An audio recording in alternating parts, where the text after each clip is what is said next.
प्रभु यीशु ख्रीस्त में मेरे प्यारे भाई और बहनों, हर दिन जब हम प्रभु के सन्निधि में आते हैं, उसकी उपस्थिति का एहसास करते हैं, तो वो हमारे जीवन में एक बहुत बड़ा बदलाव लेकर आता है।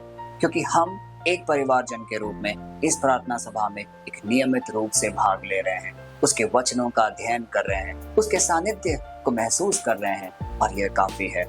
हम उनके आंखों में प्रिय कहलाते हैं। प्यारे भाई और बहनों, जब भी ईश्वर हमसे वार्तालाप करने की कोशिश करता है तो कुछ चिन्ह और प्रतीक के माध्यम से करता है। कई बार आपने ये चीज गौर किया होगा कि जब आप प्रार्थना में लीन हो जाते हैं तो एक अलग सी शक्ति हमारे जीवन में प्रवेश करती है, जो कि हमें दिखाती है क्या गलत है क्या सही है।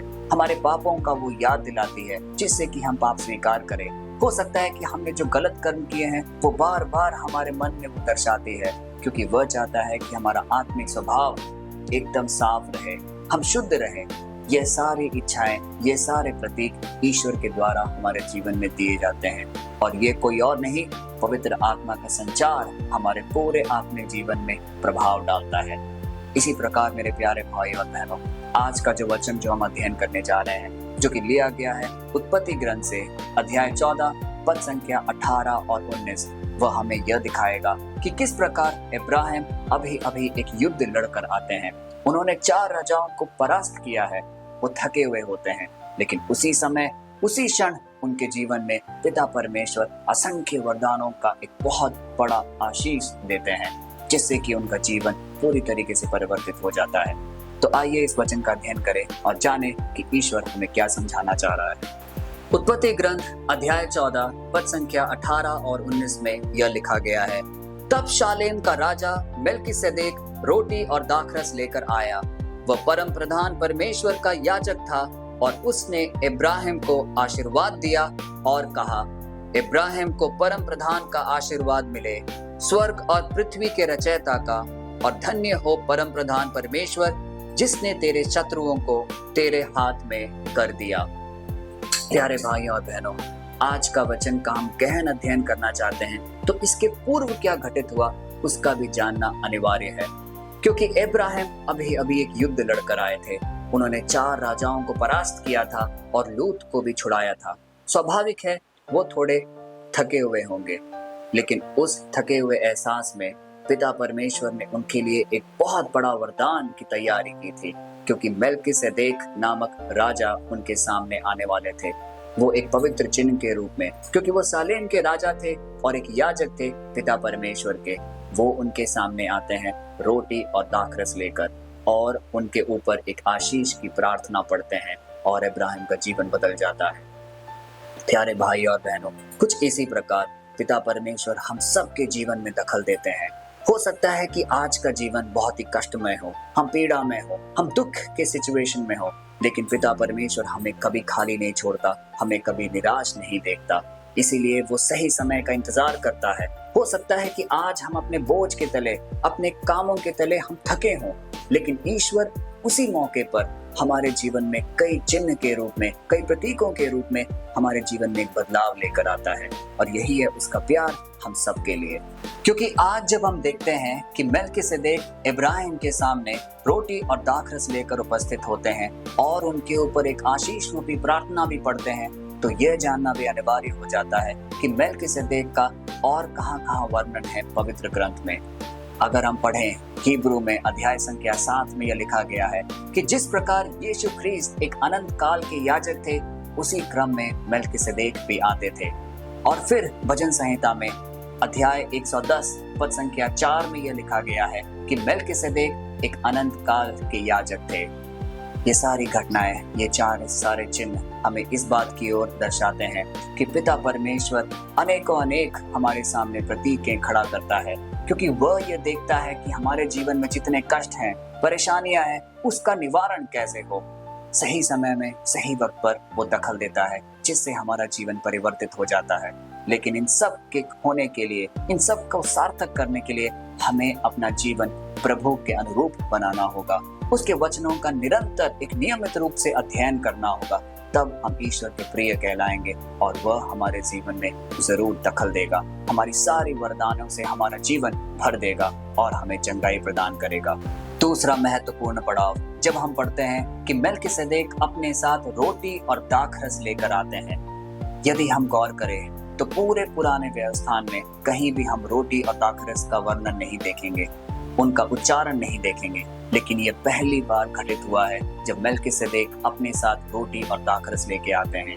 ये बहुत महत्वपूर्ण क्यों हो जाता है? क्योंकि यही वो रोटी और दाखरस है जो कि नए व्यवस्थान में यीशु ख्रीस्त अपने हाथ में रखकर ईश्वर को समर्पित करते हैं अपने शरीर और लहू के रूप में। इस प्रकार रोटी और दाखरस का मेल्किसेदेक को इब्राहिम तक पहुंचाना इस बात का प्रतीक है कि ईश्वर ने हमारे लिए एक बहुत ही सुनहरा मेज तैयार रखा था, एक ऐसा मेज जहां पे भेंट चढ़नी थी। वो भेंट पुराने व्यवस्थान से लेकर नए व्यवस्थान तक उसने हमारे लिए तैयार रखा था।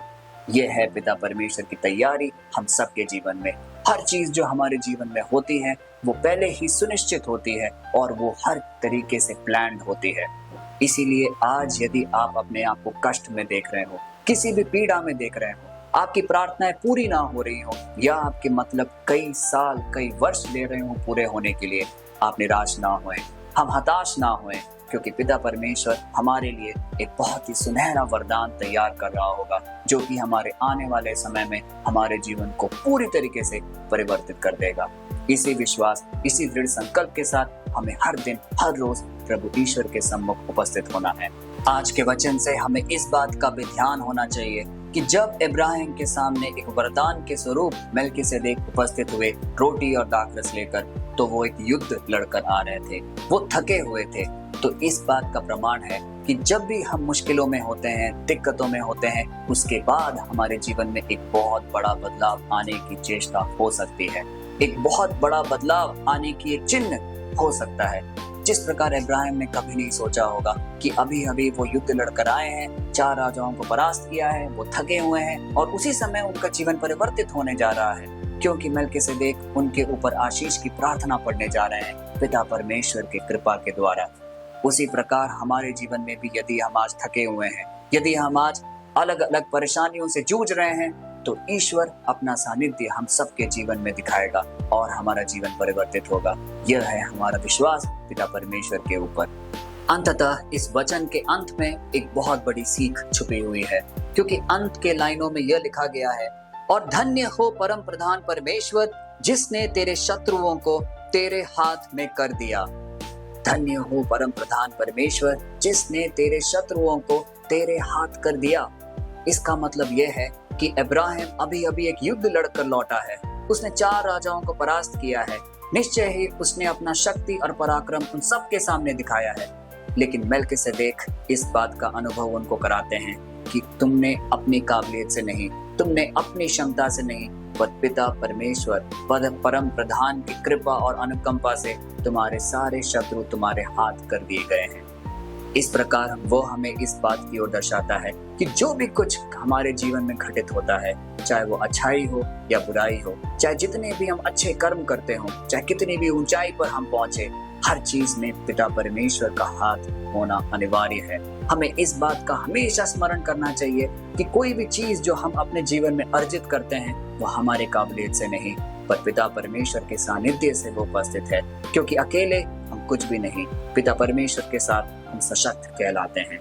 इस बात का हम ध्यान करके इस छोटे से प्रार्थना की ओर आगे बढ़े, और इस प्रार्थना में बढ़ने से पूर्व हम उन सब मतलबों को याद करें जो लोगों ने हमें प्रार्थना में रखने को कहे हैं। हम अपने परिवारजनों को, हमने आत्मिक स्वभाव को, हमारे परिजनों को और हमारे खुद के लिए भी हम वो सारे वरदान पिता परमेश्वर के सामने मांगे और ये छोटी सी प्रार्थना कहें। हे परम पिता परमेश्वर, तू हमें सच्चा प्यार करता है, तू हमें कभी भी थका हुआ या हारा हुआ नहीं देख सकता। तो उस निश्चित समय का इंतजार करता है जब तू हमारे जीवन में वो विश्वास रूपी बीज बोएगा जिससे हमारा जीवन परिवर्तित होता है। आज जैसे हम वचन का अध्ययन करते हैं तो हम देखते हैं कि जिस प्रकार मेल्किसेदेक अपने साथ रोटी और दाखरस इब्राहिम के लिए लेके आए और एक आशीष रूपी प्रार्थना से उन्हें ब्लेस किया, क्योंकि यह परमेश्वर की इच्छा थी। उसी प्रकार हमारे जीवन में भी आज हमारे जीवन में कई कष्ट पीड़ा से हम ग्रसित हैं, हमारे जीवन में कई असंख्य परेशानियां हैं जो हमें पीछा नहीं छोड़ रही। हे पिता परमेश्वर, तू उसे देख और परख, और तू मेल्किसेदेक के समान हमारे जीवन में भी रोटी और दाखरस लेकर कोई एक चिन्ह, कोई एक प्रतीक को हमारे जीवन में भेज, जिससे कि हमारा जीवन परिवर्तित हो जाए। हम आप में पूर्ण विश्वास रखते हैं।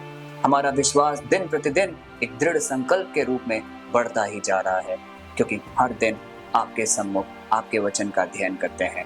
हे पिता परमेश्वर, हम सबको देख, जो भी इस प्रार्थना सभा में उपस्थित हैं, हम सबके मन को टटोल।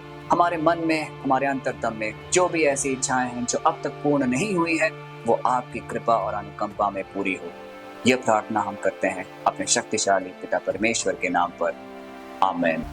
प्यारे भाइयों और बहनों, जिस प्रकार मेल्किसेदेक का वहाँ होना यीशु ख्रीस्त के चिन्ह के रूप में हमें दर्शाता है, उसी प्रकार ईश्वर हमेशा हमारे साथ बना रहता है। हो सकता है कि कई ऐसे क्षण बीतते हो जिसमें हमें लगता हो कि हम अकेले हैं। किसी भी दुर्घटना के समय, किसी परेशानी के समय, किसी आपदा के समय हमें लगता हो कि हमारी प्रार्थनाएं सुनी नहीं जा रही हैं। लेकिन हम कभी यह ना भूले कि वह हमारा रचयिता है, उसने हमारी सृष्टि की है और हम उनके बच्चे हैं।